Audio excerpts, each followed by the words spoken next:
Bonsoir tout le monde. Welcome everybody. I am very pleased to welcome everybody to this year's Dr. Hirsh Rosenfeld Distinguished Public Lecture in Family Medicine, which is a collaboration between the Department of Family Medicine at McGill and the St. James Literary Society.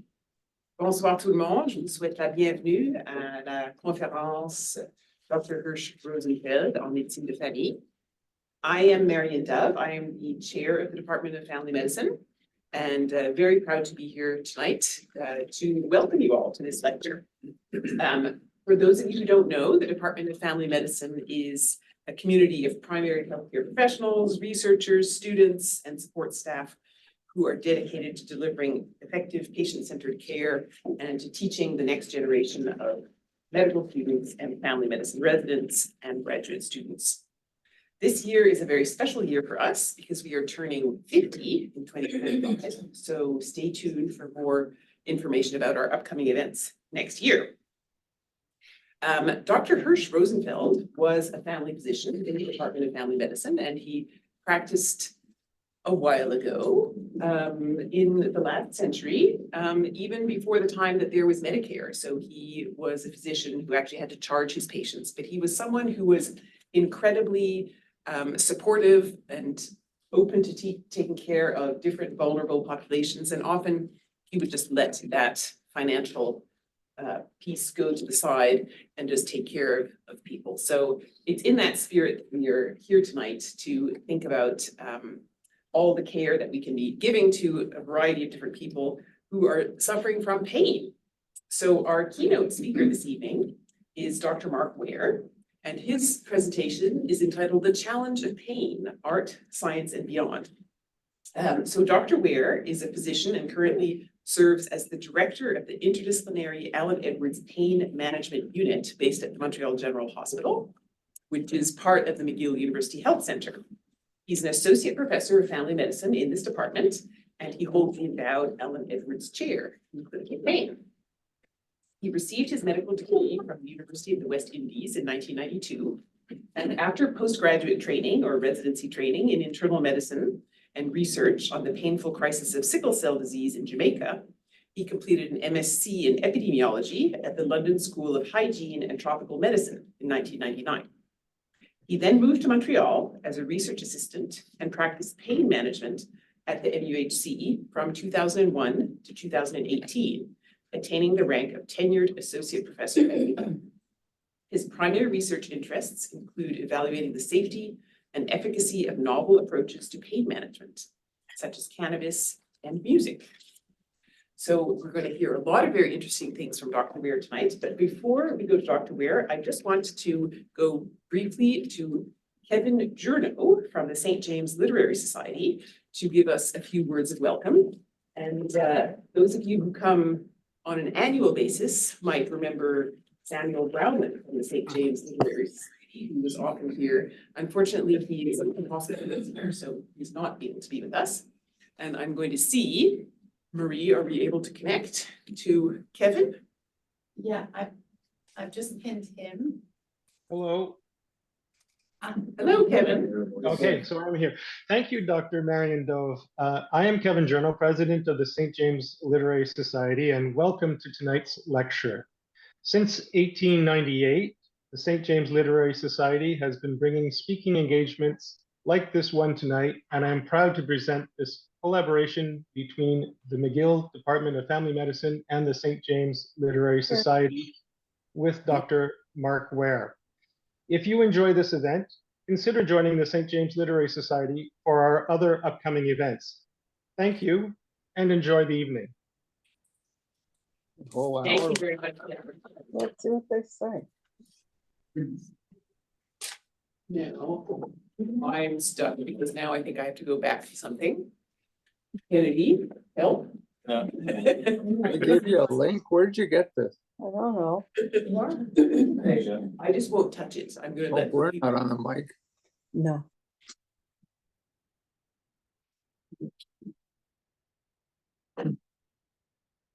Dr. Ware, we will be turning it over to you, but you're welcome to wait till we sort out our issues. I think this like it's fine. It's fine? Yeah. It is fine. Yeah, I'm told it's fine. Oh, yeah, Doesn't that's look good. fine to Let's me. go. Don't look like your presentation is there, but It's very done. Thank you. it could be very, you're very welcome.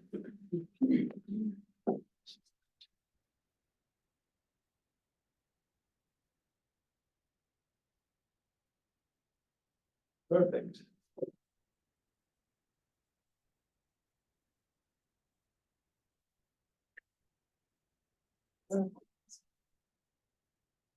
Good. There you go. Fantastic. Thank you very much, Marion. Thank you very much to all of you for being here this evening. It's a gorgeous, warm evening. I'm sure you would almost prefer to be sitting with your shoes off in a park somewhere after a long winter. But thank you for coming. Merci de m'avoir invité ici, de parler sur la douleur, sur les autres trucs. C'est un grand honneur d'être ici avec vous ce soir. Let me begin by acknowledging that we are on the traditional and unceded lands of the Mohawk, the Haudenosaunee, the Iroquois peoples and their nations. And I understand that in ancient times, Montreal was a recognized meeting place for sharing ideas and sharing concepts. So it's in that spirit and respecting that history that I come to you today to share some of my learnings around the topic of pain, which I think is near and dear to everyone.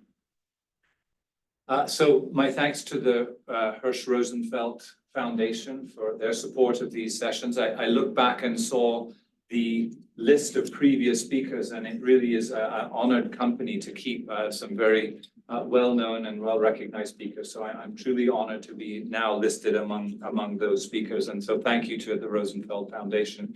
Thank you also to the St. James Literary Society for also supporting and recognizing the importance of these sessions and of public education and public information and public awareness.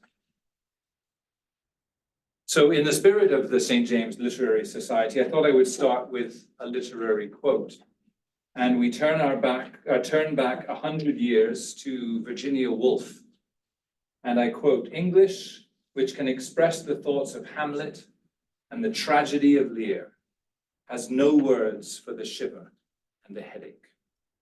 Let a sufferer try to describe a pain in his head to a doctor, and language at once runs dry." The theme that I'd like to use in this evening's talk is communication. How do we communicate pain to each other? How do we communicate pain to our clinical health professionals? How do we communicate pain to our families and our loved ones? I want to tell you a story about communication that I think is particularly poignant. I had a patient 20 years ago who had a tremendous, talk about pains in the head. She had an intractable facial pain caused by a lesion inside her brain.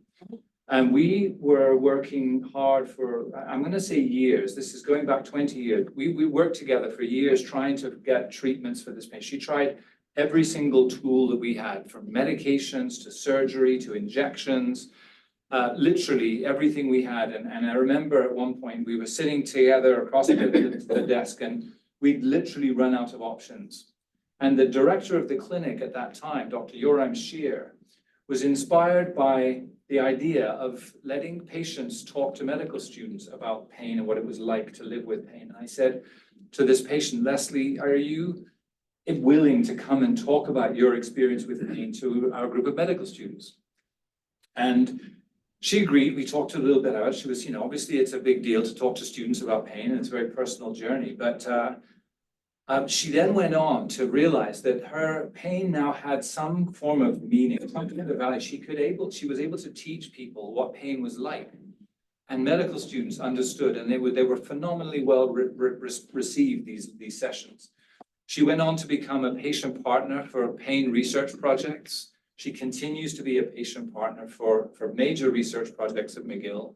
And last weekend, she received the Person with Lived Experience Award from the Canadian Pain Society, to a standing ovation of 600 people in Ottawa in recognition. And I said to her, "Leslie, you went back 20 years, and I said to you that as a result of speaking to a group of medical students at a time when you were at the lowest of the low, would you have ever imagined that one day you'd be up here on a stage getting an award for your experience? And we both agreed that this was impossible to anticipate.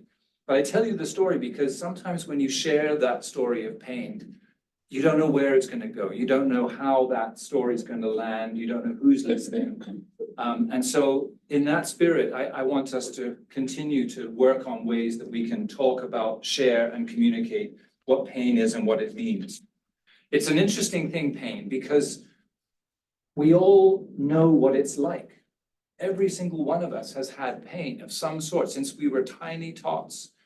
And some of you probably still have pain. You're probably sitting in your chair, a little bit of aches and pains. We all know what it is. Unlike hypertension or diabetes, which are silent diseases, unless you have it, it's very hard to imagine. But pain, we all know, we all understand it. This is kind of the classical way we've been taught to think about pain. It's kind of like an electrical circuit. You have a pain signal, something, you bash your toe, as this poor chap has done, and there's a message that passes from the toe up to the spinal cord and up into the brain, and you register pain and you pull your foot away from the injury or you rub it.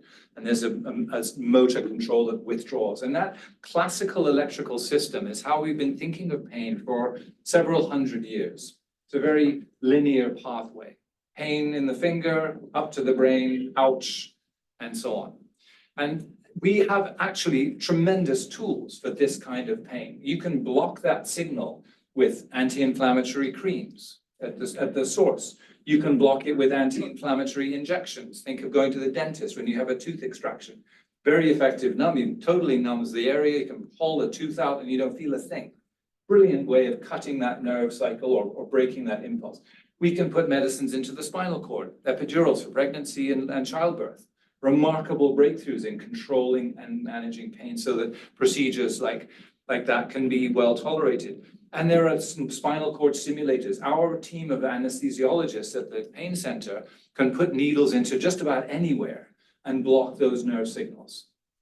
And that's great if the nerve is actually bringing the pain from the periphery to the brain itself. But what I want to show you is that there's an awful lot of pain out there which isn't actually using the same pathway as we represent here. This is a painting of a painting drawn by a patient with lived experience, PWLE. So the same group that won the award, that Leslie was given the award for. And there's a new program. It's been running 5 years at our pain society that offers prizes to patients who submit their artwork. And so in the spirit of communication, I want you to look at this painting and ask yourself, what about pain is this painting telling you? How is this communicating the experience of pain? And I'll read you what he says.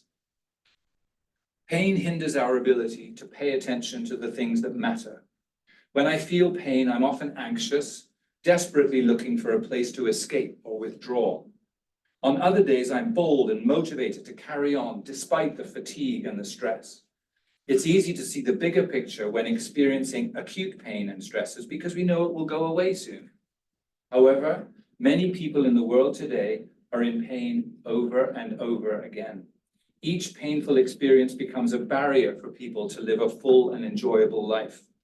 This art piece manifests the uncertainty of long-term painful experiences. The waves of varying color signify the emotional weight associated with our unsettling or anxious experiences. The sun adds hope to the picture because through the trashing and beating of the waves, the sun never ceases to shine. When we take a step back and picture our lives from a different angle, the collage of our collective experiences becomes less of a mess and more of a masterpiece. In time, our experiences transform from being a barrier into being fuel for personal narrative and character. And this painting won last year's award for patients with lived experience art. And I love the little birds that are just floating. You can sense a little bit of freedom as these birds are flying across the sky. So what's happening with chronic pain. Acute pain is defined as pain that lasts about 3 months, and that's the pain we've all experienced. We've all done it, we've all hurt ourselves, we've all injured ourselves, and typically within 3 months, the pain goes away. But as the painting and the painter describe, some people experience pain that goes on for longer than that. It's 3 months, 6 months, and then into years, and that's called chronic pain. And what happens in chronic pain is the brain, which is no longer now the electric circuit that we think of with the original diagram that I showed you. Now we're entering the central processing unit. This is the software of our bodies, not the hardware, not the wiring. This is now where the pain signal comes into the brain and starts to process with emotion, with memory, with trauma. And that complexity and it's these areas of the brain all start to network with each other. They actually have a profound effect on the experience of that pain, as well as affecting the descending control systems. And the big breakthrough in the last 40 years about pain management has been this recognition that the top-down brain, down to the spinal cord, ability to control pain is far more powerful than we ever realized. We don't need to use injections or drugs to use it. We can harness that power of the brain using other approaches, which we'll start to talk about. And I want to go back 50 years, in fact. So the anniversary of the family medicine department is also the 50th anniversary of the McGill Pain Questionnaire.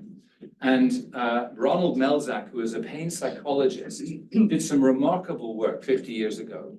And in the spirit, again, of communication, he started asking patients, describe your pain. What words would you use to describe your pain? Chronic pain.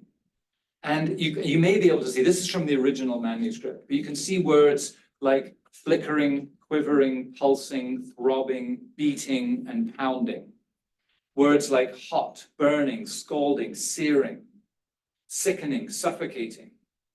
And he ordered these words into what he thought were orders of scale, so that in his mind, tingling was less painful or less severe than itchy, but smarting and slicing, or stinging was the more severe of this cluster. So he clustered the words together. And then asked physicians to do the same thing. So doctors did the same thing. They used the same grouping of words and they organized them into areas. And what he ended up with was 3 main categories of words that people use to describe their pain. The sensory components, so what it feels like, tingling, itchy, tingling, itchy, smarting, and stinging.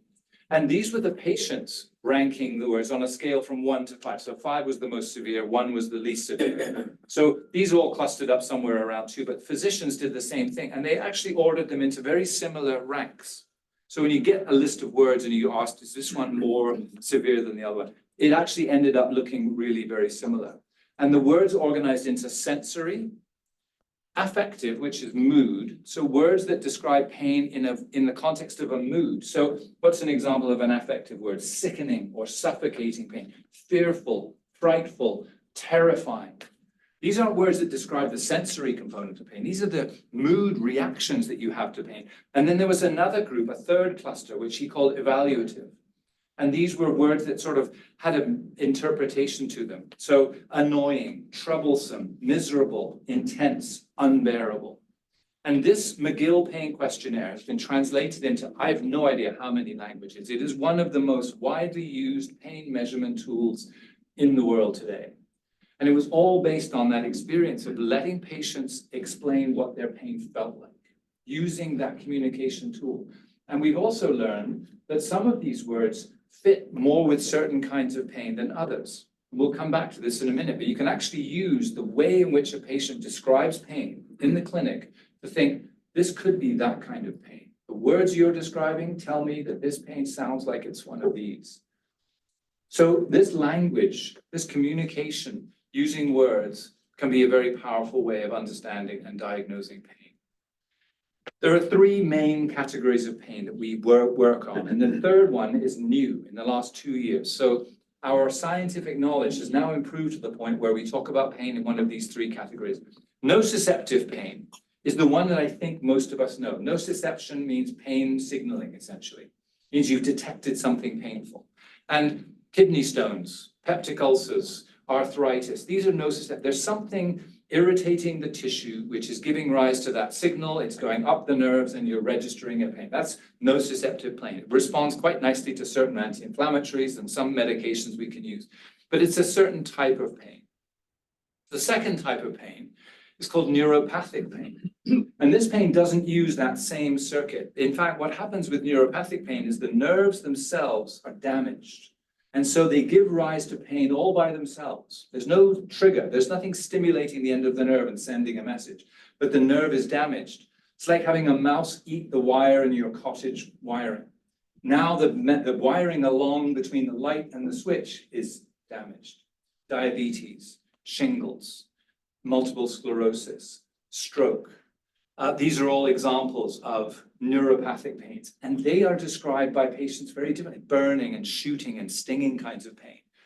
They can be peripheral in the nerves themselves, or they can be central in the spinal cord and in the brain. So this is the second big classification of pain.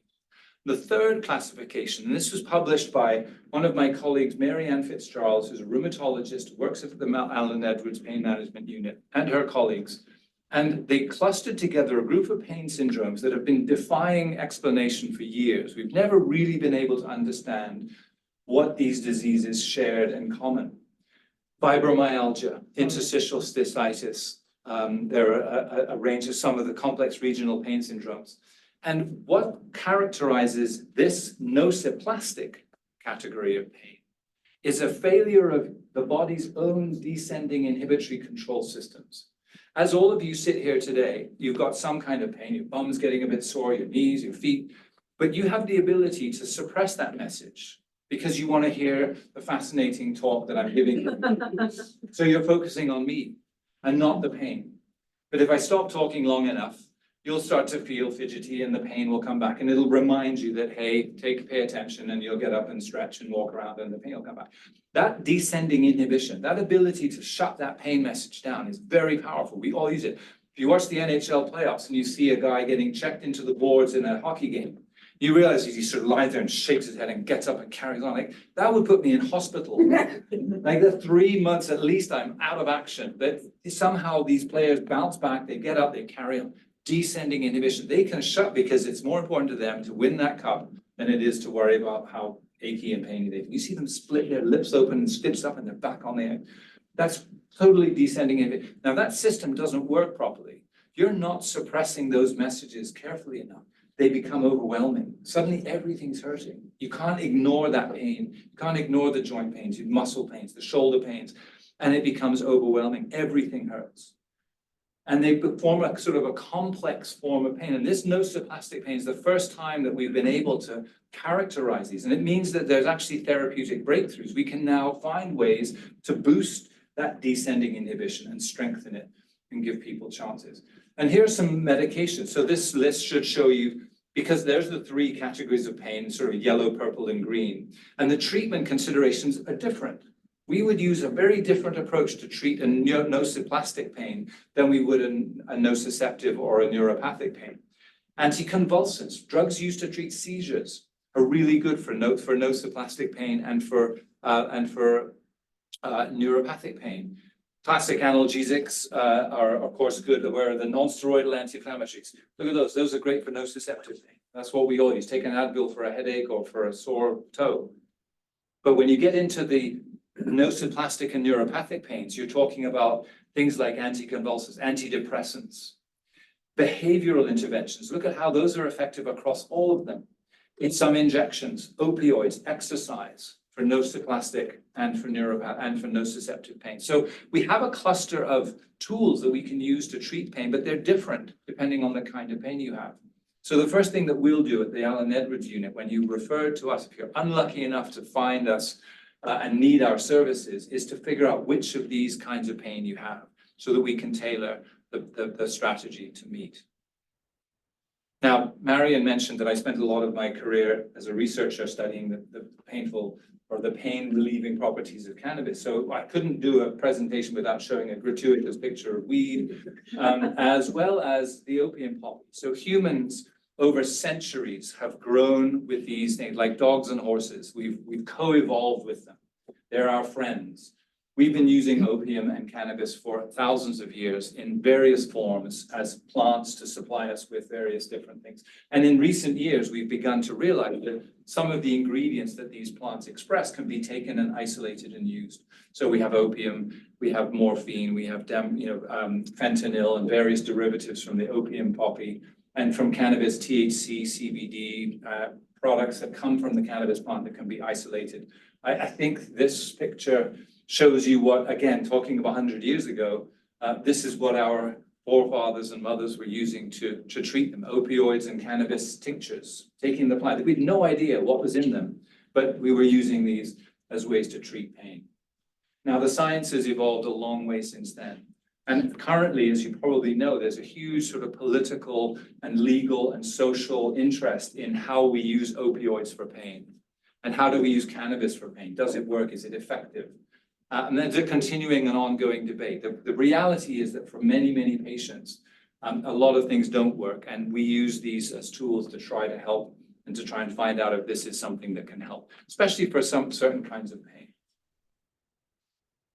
In fact, cannabis is now being considered as a third-line agent. If you've tried everything else and you're really running out of options, then considering a trial of an oral cannabis extract, typically THC, is now considered a reasonable option. And it's happening in the face of the opioid crisis, whereas most of you will be aware, initial overprescribing of opioids for pain led to the wide diversion of pain pills into the community. Now that's been curtailed. Doctors are prescribing a lot less opioids, and it's fentanyl in the drug supply that's causing most of the problem. The problem with this is that it's meant that a lot of doctors have stopped using opioids in pain management. So a lot of patients who could benefit are no longer getting access to these drugs. And in fact, I think this story in the New York Times just 6 months ago, we're thinking about pain all wrong, I almost use that as the theme of this talk. Because we've been kind of thinking of opioids as a problem. So let's stop prescribing them. And that's actually, in an unintended consequence of this reaction, has meant that a lot of patients now and a lot of physicians are afraid to try opioids for pain. And that's a shame because they're a very powerful tool. So let's get away a little bit from this idea of pain as an electrical circuit or as a software issue and think, how does pain relate to our biopsychosocial story? What is the psychology of pain? What is the social nature of pain? Why does it matter? And it matters because I think you heard from that painting that when you've lived with chronic pain for a long time, it affects your social life, your relationships, it affects your mood, it affects your employment, it affects your ability, it affects your sleep, has tremendously wide-ranging effects. And if we don't incorporate those aspects of treating pain into the treatment plan, we only focus on the pain itself, we miss a great deal of the picture. And in many patients that come to see us in the clinic, we'll evaluate all of these aspects. How is your sleep? How is your relationship with your family and your friends? How is it going at work? How are your finances? How's your home situation? Because sometimes making changes there actually enables better pain control, even if you don't necessarily touch the pain itself. Just better sleep. How can we help you sleep a bit better? Maybe you feel the pain a bit less intensely during the day. So understanding the importance of this psychosocial characteristic of pain is another huge part of the pain clinic. And here's another painting. Again, it's trying to communicate this feeling of, I don't know what you see in this painting. This was 2023, another painting, the Patient with Lived Experience Award from the Canadian Pain Society, called Invisible Isolation by Aislinn L. And I'll just let you look at that for a minute and see what communicates to you from that painting. Here's what he writes. Invisible isolation represents how I feel as a young woman living with many forms of chronic pain. At times I feel trapped, like I cannot break free, as if an invisible force field is restricting me. I can see the world moving around me. I am visible to others, and yet I am not truly seen. Physically and externally, I appear as any other young woman, but on the inside, I suffer crippling and excruciating pain from a medical condition that is a mystery to most people. For individuals suffering from chronic pain, daily life is completely altered. We push ourselves to break free, but often feel trapped in a crowd of seclusion. Incredible image. Something really interesting, and going back to the literary metaphors, John Steinbeck wrote, "You can only understand people if you feel them in yourself." And an amazing discovery about 20 years ago, 15, 20 years ago, was the concept of mirror neurons. And if you've ever seen a picture or seen somebody in pain and sort of felt their pain alongside them, it's actually remarkable. They've done imaging studies and they've shown people pictures of people in pain, and you light up the same areas of your brain as if you were the person experiencing the pain. And this mirror neuron concept helps us understand empathy, helps us understand how I can feel your pain, say, I feel your pain. Actually, I can. I don't obviously feel the same pain, but the same areas of my brain activate.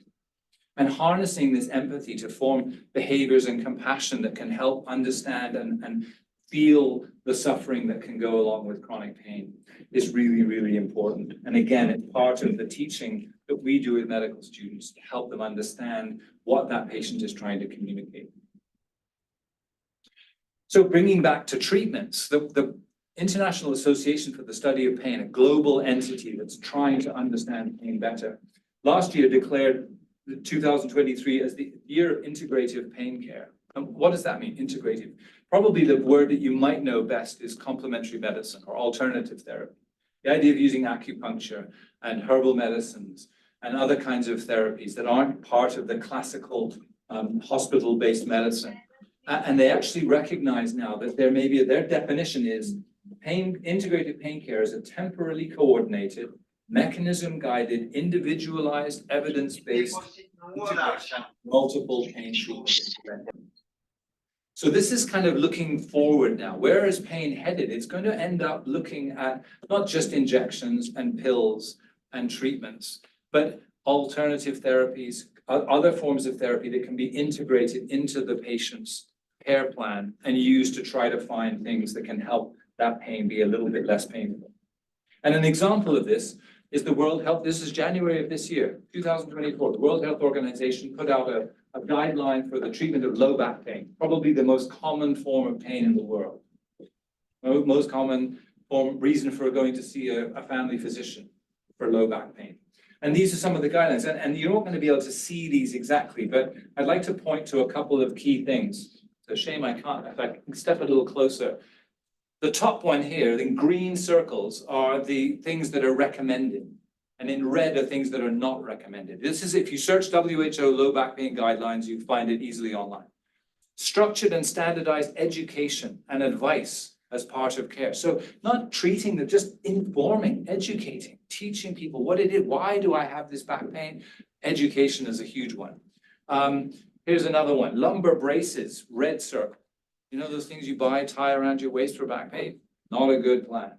So not recommended for low back pain. So this report, and then there are things like opioids, red circle, stay away for low back pain. Non-steroidal anti-inflammatories, thumbs up, green, they're okay. And so on and so forth. It goes through different medications, topical cayenne pepper, chili pepper extract, anybody? That gets a green circle. And then I'll just point, so willow, arnica, so a whole range of complementary and alternative therapies in an international guideline for low back pain. So really, it's like a menu. It's like, oh, I'll have one of those, I'll have a bit of this. And if that works for you, great. If it gets you up, if it gets you moving, if it gets you walking, then wonderful. And finally, the last one, multi-component biopsychosocial care, which is what we practice at the unit. Incorporating all of these things into your pain program. So we're not ignoring the psychology, we're not ignoring your social reality, we're not ignoring the biology of your pain, but we're putting it all together into a complete whole. The microbiome, this is another very new area, and I can't leave you without telling you a little bit about this exciting story. This is happening at our research unit in collaboration with our colleagues in Israel. And that is the discovery that people with fibromyalgia, which is a form of nociplastic pain, generalized, widespread pain, fatigue, very, very difficult pain to manage. Turns out the gut components in their bowel, their gut microbiome is very different from normal people, from healthy controls. And the idea being that perhaps the gut and your immune system are talking to your brain and affecting that descending pathway. So suddenly we're entering new territory now. We're not just talking about the spinal cord, the brain, and the tissues and the immune system, but the gut talking to your immune system, talking to your brain. This is fascinating. And this is really kind of, when I said art, science, and beyond, this is the beyond bit. This is where we're really getting into some very new areas. Not available as a therapy yet, but just to let you know that these are the kinds of dimensions that we're looking into. I studied in Jamaica. What can I say? I can't help but leave a quote. And, it sort of ties back to the cannabis thing. But one good thing about music, when it hits, you feel okay. Thanks, Bob. Music for chronic pain. I've just sort of started this. This is a new personal passion for me. But I think understanding how does music affect people with chronic pain? And this is a conversation that we're just beginning to have. How does it affect the way we respond to different therapies? Does music get you up? Does it get you moving? Does it help you forget the pain? Does it help you move?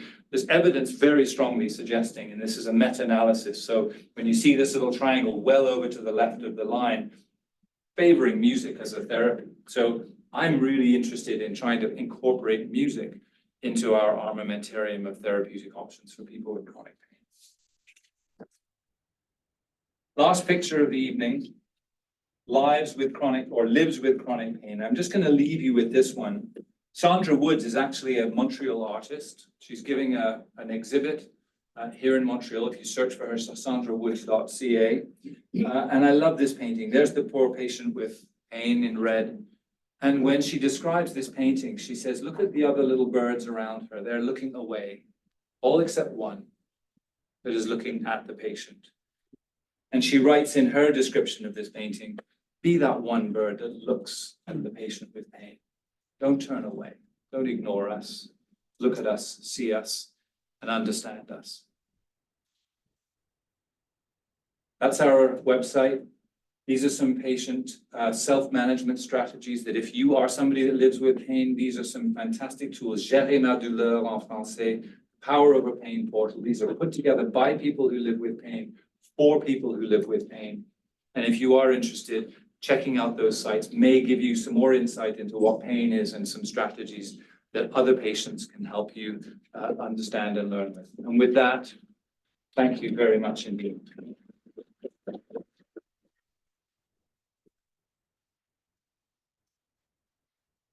We'll have time for questions. Is that right, Marianne? Yes, that's right. Are you okay to field questions? Of course I I am. can also come up and help. I'm happy to do it. Thank you. Yes, please. You talk about the Montreal General and you talk about your pain clinic there. Can you tell us a little more about that? Who's eligible? Can anybody go? How does it work? So I'll tell you how it works. Roughly speaking, the province of Quebec is divided into territories. McGill and the Montreal General and the MUHC services half of the island and territories going to the north. So if you live in the McGill-Ruis, the Réseau Universitaire, I forget what the ISS sound for at this time, but if you live in that area, you're eligible for care in our Ruis. What you need for the pain clinic itself is a referral from a primary care physician, so a family doctor or a specialist who works in the area, and they can refer you to the clinic. Now, the reality is the wait lists are long. We have a very, very large number of people in our area who are struggling and managing.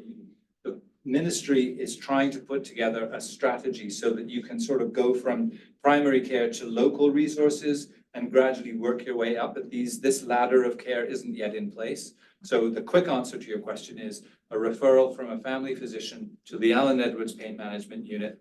There's a special form that's on our website that they can use to refer. And then it's hold on and wait till we can see. Okay, very good. Thank you. It's a song.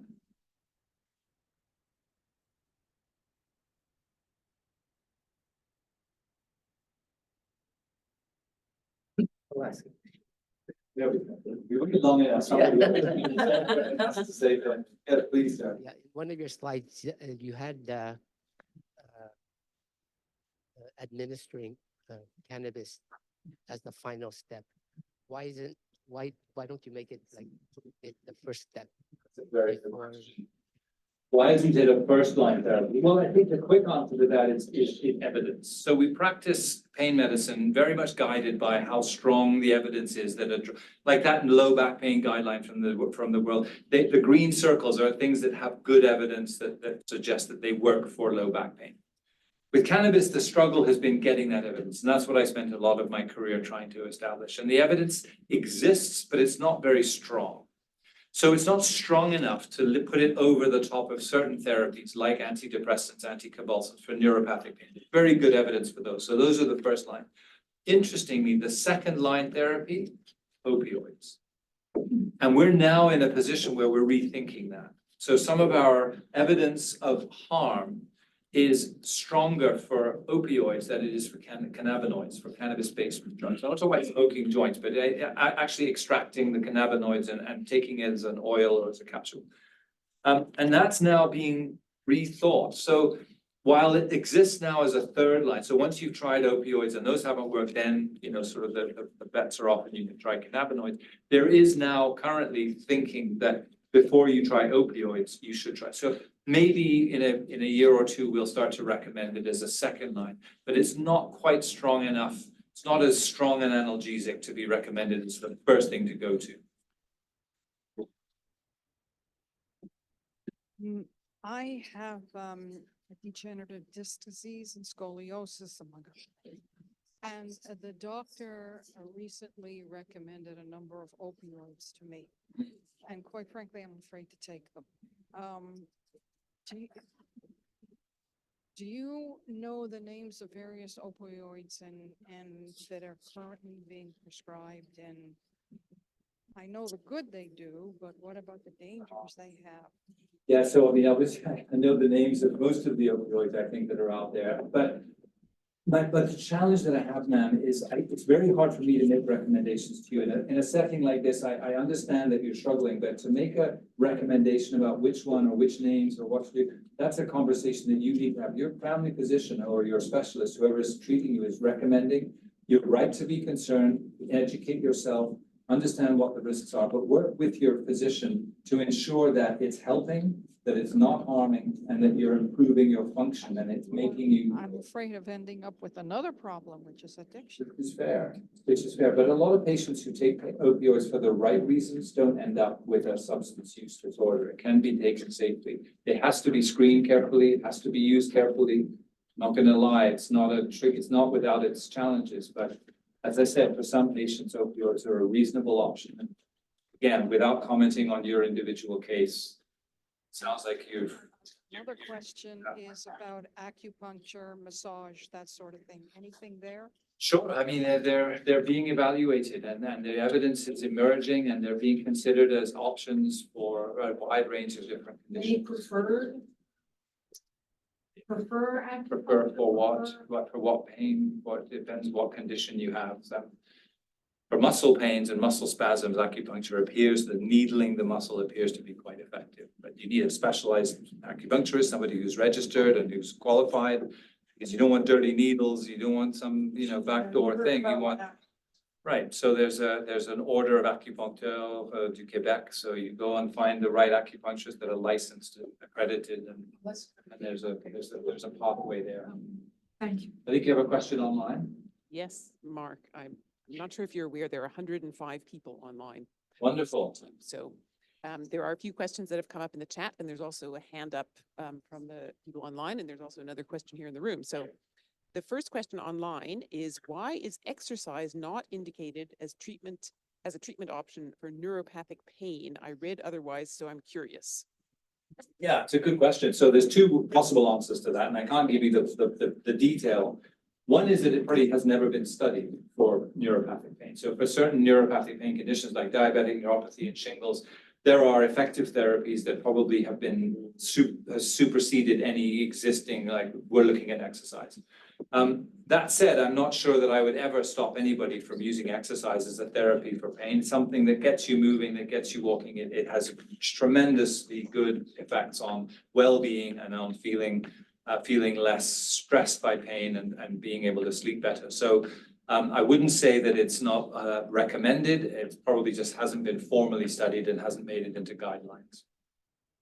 Great. And then I think the next question, if I'm going in time, was Justin Sanders, who's online. Justin, do you want to unmute and ask your question? Yes, thank you. Hi, Marc. That was a really great talk. I'm sorry that I couldn't be there to see it in person. My question is about the social history of pain, because I'm curious about, it seems that, 35 years ago when I probably first gained some sort of awareness of the world around me, like there wasn't much discussion about things like fibromyalgia and some of these functional or nociplastic disorders. I love this word. And I'm curious about how people's awareness of pain shapes in some way the experience of pain. And I'm curious if you if you think about that in your role as the director of the Allen Edwards Clinic and how what are your thoughts about this idea of the social history of pain and what it means for the need and the demand that you see? Yeah, it's a great question. It's deep. I probably to try and keep a quick answer. I'll talk about something that I stumbled upon relatively recently, and it really gets back to the meaning of pain. Like, why do we have pain? And there are two kind of major theories. One is that it's an imperative. We've evolved as organisms with a necessity to have a system that tells us when we're doing something that's not healthy for us. If you're an amoeba and you're swimming in a little pool and you go into an acid environment, you don't want to be there. It's damaging. So you withdraw your little pseudopods and you swim away the other way. If you bump up into something very hot, you want to move out of the hot environment. So heat, acid, pain, things that damage the organism, we've evolved this system to move away from it. So for most of us, pain is an imperative. It demands our attention, makes us want to pay attention to it, and it makes us move away from whatever it is that's hurting us. And that's a functional, very important pathway. But this kind of pain that you were describing with fibromyalgia and the long-standing chronic pains, it's stopped having that function. It's no longer telling us that something's damaged or something's wrong. It's just persisting by itself. And that it conflicts with how we think about pain, because surely, doctor, something's wrong with me. I have pain everywhere. Something must be wrong. I'm like, well, yes, something's wrong, but it's not tissue that's damaged. There's nothing I can go in and fix and break or cut or fix or inject. It's the pain control system that's up. So I think, Justin, to your question, I think it's this idea that the pain has a different meaning when it becomes chronic and no longer imperative. And I think that's the change, that it's the way we now recognize that pain can be present in the absence of ongoing tissue damage.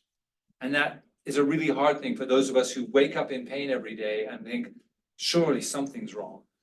It's a hard one. There's another question online. I'm going to read this. I'm not sure it relates back to one of your slides. Do you think that the empathy comes with the mirror neurons? So if someone does not empathize, would they show the same patterns or not? What comes first? Does that question make sense to you?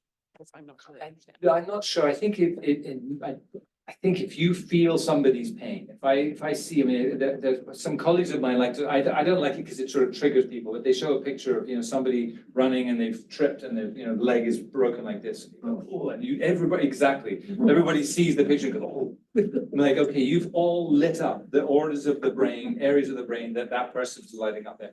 I don't know if you don't feel it. That's an interesting one. There's a very interesting work going on. There's a group of people, it's a genetic disorder, people who don't feel pain, and they're missing certain, actually it's a cannabinoid receptor polymorphism in the brain.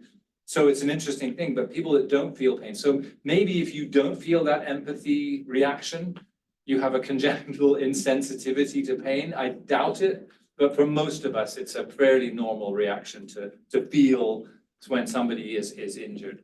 And it's interesting, getting back to Justin's question about the meaning of pain. it's, when you have pain and a headache and you say, I've got a migraine or I've hurt myself, it's easy to get sympathy from people. Like you can go and lie down and sit down, put your foot up, put some ice on it or some heat or whatever.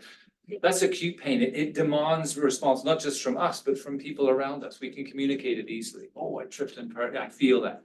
When you've had pain for 5 years and you try saying again to your spouse or your boss or somebody, look, oh, my pain's acting up. It's a very different reaction. It's less sympathetic. And I worry sometimes that the empathy for people with chronic pain is a lot less than it is when you see an acute pain. Yes, please. Hi, I'm the president of the National Music Therapy Institute. Oh, We've created this together. institute, 5450 Côte des Neiges, so just a few blocks away. So happy. So I would like to know if in your organization, has anybody done any research into the effectiveness of music therapy to manage pain? Not yet. We should get in touch. Thank you for that. Because you mentioned music, but you didn't address the therapeutic value of music. I showed a slide which Yes. has a systematic review suggesting that music is an effective treatment for chronic pain. That's what inspires me to think, well, what are we doing with it? Why aren't we doing studies with music and pain? We have something that's in development. I can't really talk about it because it's sort of combined and it's a group and we have to get ethics approvals. And so it's a long way from being able to be announced. But we're working with a music therapist at the Montreal General. Which one? Danny Boucher. Oh, yeah, Danny Danny Bouchard. Bouchard. Yeah, excuse me. he's at my institute every Thursday. No, Danny is awesome. Okay. So yeah, Danny and I are in regular contact. Great, I'm great. Yeah. But we need to, our issue, music therapy, the profession of music therapy, and there's a music therapist here also in the room. We realize that not enough is known about the potential impacts and benefits of music therapy in different areas. It's not a cure for anything, but there is definitely potential. There has been some research, but eventually, if there's anything we can do and collaborate with additional research or do presentations about it, I would be more than happy to try to organize them. I'd be very happy to chat after this and exchange information and follow up. But It's very nice to see or meet someone from the medical background who's open to exploring and incorporating and finding out about these alternative treatments or whatever name you want to give to it. And definitely arts. integrative is the word. Integrative. Can we integrate music into all the other things that we have? And like you say, it's not going to work for everybody, but maybe for some patients, it's the And doesn't hurt to listen or use lot music. safer than opiates. How can we get in touch with you? National Music Therapy Institute, go on the web, on the internet. You'll find our website. Thank you so much for that, and I'm so glad that you're here. Question here? Hi. So you mentioned empathy, but I have a question about how you, within your research or within your actual clinical practice, how you address bias. The reason I'm asking that is because I'm a Black woman. I've been dealing with chronic pain for several years. I've seen many physicians, many family physicians, many specialists. The only times I was ever referred to like, I guess, other specialists or to get tests or to try different sorts of treatments was when I had a female physician or when I had a Black physician. No other physician I find referred me to what I needed to get for my pain. And after several years, only now recently, it started to get better with the Black physician. Yeah. So my question is, within your research or within your actual clinical practice, what are you doing to address, or what do you think you can do to address bias, specifically racial bias, knowing that there's a lot of studies that indicate the racial bias that exists within medicine, that's embedded within medicine. So what do you think can or should be done? First thing is calling it out when you see it. So recognizing it and naming it is a huge. There is a huge area of sensitization happening in clinicians, especially in the pain community, and recognizing when that bias is happening. And sometimes it's unconscious. We're not even sure we're doing it. I think it's an educational approach that we take. It's also being very embedded into research projects. So we ensure that we're addressing systematic biases in our research. And lastly, just on a personal note, I mean, pain itself can be stigmatizing. So sometimes just the fact that you have pain is enough to alienate you from the rest of society. You add to that other forms of potential biases like race, gender, and so on, and it just becomes systematic. I worked with sickle cell disease patients for many years, and there's a triple whammy. You're Black, you're in pain, asking for opioids, and you're in the emergency room. That's not pretty. So figuring out how we can erase those biases, recognize them, and address them. Thank you for bringing it up, but it's an ongoing and it's a lot of work because we're unpacking some very complicated things. Thank you for calling it. Well, There even was dealing another- with pain for women is a problem. There was another question online, if you could comment on the use of chiropractors for chronic low back pain. Yeah, interestingly, spinal manipulation. So I won't call chiropractic because there are other therapies, osteopaths can do some manipulation as well, but some spinal manipulations do appear as a therapeutic option for low back pain.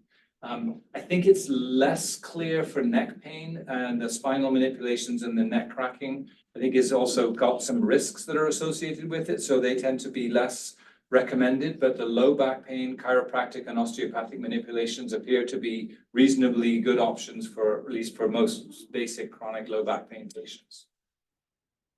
Hi, I have a similar question, but chiropracticians are more accepted in our society now. And hearing your comments, how does the medical profession feel about the so-called empaths? And would use the title of, let's say, osteopath, but they declare themselves to be empaths. And Reiki, so physical healing. Yeah. Um, Non-physical, there's no touch with it. Right, non-physical healing. Thank you for the correction. Personally, I've done it and I think I feel better afterwards, but how much of that is psychosomatic versus actual? So I pointed out how strong that descending power can be. If you believe something is working, then it's quite possible. And the placebo effect builds on it. So it's a classic response in a lot of trials. So I don't know enough about empaths and Reiki to be able to really give you an answer. It's hard to see biologically how that works other than improving your ability to control pain using the power of your brain. But a lot of patients, if it's helping and it's not dangerous, if it's safe and it's being done by a practitioner, then I'm willing to work with a patient to incorporate that into the strategy, as long as they recognize what they're doing, and that they're, in some cases there may be, issues around who's practicing, and we need to be careful. They're not practitioners, and probably the only danger is to a wallet, but a danger nonetheless. Yeah, I often think about complementary, alternative, integrative practitioners. There's the medicines themselves, the therapies, the herbs, the needles, but there's the practitioner themselves. Who are they? How did they train? What was their background? How did if something doesn't go right, how are they training to measure safety? So being in safe and good hands, I think it's really Correct. Thank you. There's another question online. So the question is, what is known about genetic links? And someone's written, my spouse and son both suffer from chronic pain, both with normal metabolic workups, and my son isn't imitating the adult. The adult has been classified, it says, with fibromyalgia. So there are a couple of people at McGill who have been focusing on the genetics of pain for a long time, and they're trying to see whether there's some kind of gene that can predispose. And there are certain conditions, there's a predisposition, as I mentioned earlier, and that's how genetics runs in families. But the idea that there's some kind of genetic shared risk factors for pain has been very elusive. It's been very hard to pin it down, say that pain runs in the family. Certain conditions are more likely, but the idea that father and son have low back pain because they have a genetic predisposition, it may be something to do with their physiology. My son is 6'5" like I am. He has back pain like I do because we're super tall. We're very lanky, and that's a curse of being a tall human. Is the risk of back pain, and that may be genetic that he's tall, but I don't think that back pain is genetically mediated. It's more a secondary effect of the structure. It's a quick answer, but I don't think there's a strong evidence for a genetic predisposition. And fibromyalgia, to my knowledge, also has not been shown to have genetic associations in families. Are you okay to take another question? Sure, we'll take Two? that one. Yes, okay. So there's one in the room, there's also one online. So would you recommend cannabis products such as oils for low back pain and or osteoarthritis pain? Yeah, so I love these questions because it's so tempting to try and give a quick one-line answer, but it depends on who's asking the question. Depends on what's causing that back pain. What have you tried before? What else have you done? Some patients I'd much rather say, forget all that. Let's go for a walk every day. Go do some good stretching, get some proper massage, and maybe that's enough. So making a recommendation like that, it's going to be part of the toolbox. I'm going to have a lot of different things to talk about. But for an individual, would I recommend? It really depends on the individual. We talk about pain medicine as being very personalized. So it's really depends on who it is, and the history and a lot of questions to ask before making a recommendation of that kind. The final question. Yes. Thank you. Thank you very much for the lecture. It's very, very interesting. I was struck by one of the first words you used, which was communication. Mm-hmm. And I'm also thinking of music therapy, dance therapy, drama therapy, any of the arts therapies. And I'm sort of trying to synthesize whether maybe the lack of communication in some way, when we looked at the paintings, for example, seeing this isolation and how much somebody in chronic pain, I'm in my head, it's not formed yet, but in my head, I'm thinking of a sort of perhaps if we were to just use one word, communication, to me might mean something that would be very important for the work that you do with the patients that you have. I mean, thank you. It's almost as if I could have planted you to ask that question at the end of a session, because it was exactly that word that helped me shape this afternoon session, was communication. Communicating by words, through art, through music, through the history taking, through this forum where we're communicating with each other. Some of you are sharing your stories. The power, and my patient who communicated with students, and that became a way of her coping with her pain. I think that you're absolutely right. I think the way we communicate pain, finding our own voices, finding our own ways with each other, with our support systems and with our health team, that communication is everything. If you're not being heard, you're not being understood, it's really, really hard to form that alliance and find a pathway forward together. So thank you for that. I think communication really is multifaceted, but fundamentally critically important to managing pain. Thank you.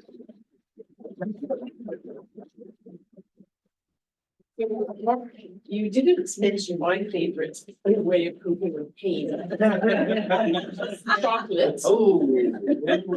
So I'm not sure what that's about, but this is a token of our appreciation for your talk this evening. I think that it was really in their model family medicine, talking about communication with different people, sharing their stories, sharing their questions, and hopefully getting some better healing for us.